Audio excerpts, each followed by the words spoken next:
Bonjour à toutes et à tous, on se trouve avec Nicolas Bernardino pour notre format veille de match et on va parler du déplacement de ce week-end à Dijon, la réserve du DFCO. Déjà Nico, tu vas bien? Ça va, impeccable. Ça va nickel. Alors pour aborder un peu cette rencontre, vous êtes encore sur 4 matchs nuls consécutifs avec le résultat de Auxerre ce week-end.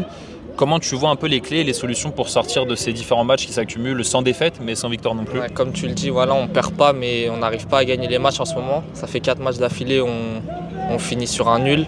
Je pense que là, comme tous les matchs, on essaye d'aller les gagner. Là, je pense qu'on est vraiment obligé d'aller gagner ce match-là. Contre Dijon, une bonne équipe. Et comme tu l'as dit, je pense qu'on devrait se reconcentrer sur nos fondamentaux. La combativité, l'agressivité, gagner des duels. Et avec notre jeu avec ballon offensivement, je trouve qu'on a du mal à se créer des occasions en ce moment. Sur les 4 derniers matchs, même si je n'ai pas fait tous les matchs, de ce que j'ai vu, on a du mal à se créer des occasions. Et je pense que ça va revenir. Après, voilà, on a eu pas mal de blessés. On est en train de revenir tous petit à petit. Donc je pense que ouais, ça va le faire. Ça marche. Tu parles d'obligation de gagner un petit peu, alors sans non plus que ça soit la panique. Bien sûr. Il y a quand même un petit écart qui s'est creusé de 5 points, donc ce qui est quand même rattrapable. C'est une motivation en plus ça pour vraiment aller chercher la victoire ce week-end? Bien sûr, oui, c'est une motivation pour moi et pour nous. Je pense qu'il n'y a pas de pression, il y a vraiment zéro pression à se mettre. Voilà, il y a 5 points, il reste encore 11 matchs si je ne me trompe pas. Donc il y a vraiment tout à faire.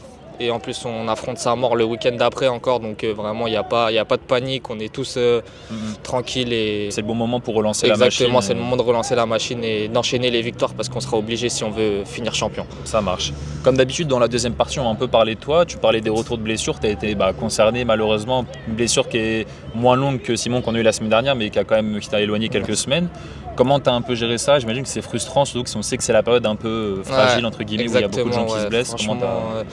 C'était une situation un peu compliquée parce qu'au début, on m'avait dit une certaine période de blessure qu'au final, j'ai réussi à bien bosser et à revenir un peu plus vite. Et donc franchement, non, j'ai bien bossé, on a bien bossé avec les kinés, etc. Et franchement, mon retour sur le terrain, il fait plaisir et je me sens bien. Donc franchement, non, tout va bien. Parfait, c'est le principal.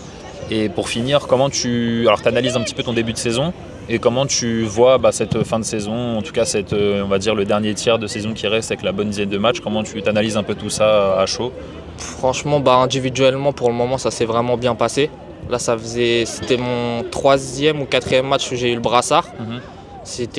Franchement c'est une fierté, même si pour moi ça ne change pas qu'avec ou sans le brassard c'est pareil. Franchement c'est les mêmes responsabilités, être un leader c'est avec ou sans le brassard. Donc pour moi ça ne change rien et puis là cette dernière partie de saison il faut vraiment qu'on se mette tous dans la tête qu'il faut monter. Franchement il n'y a pas d'autre issue et on va le faire et on va tout donner pour en tout cas. Ça marche, écoute on va croiser les doigts. Puis moi je te remercie pour cette interview. Merci. On se retrouve pour la prochaine personne la prochaine fois. Salut. Merci.